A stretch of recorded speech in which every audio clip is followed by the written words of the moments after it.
Rahmat, capek kadang Rahmat. Jadi anak yang berbakti. Kepada kedua orang tua, jadi anak yang soleh.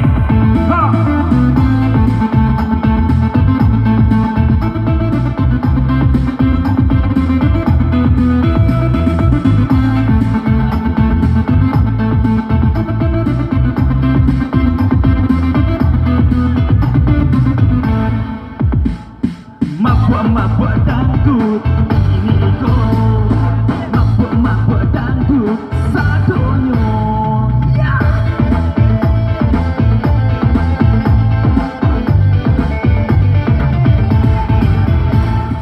Pagi-pagi di kedai-kedai kopi ada lagu dangdut.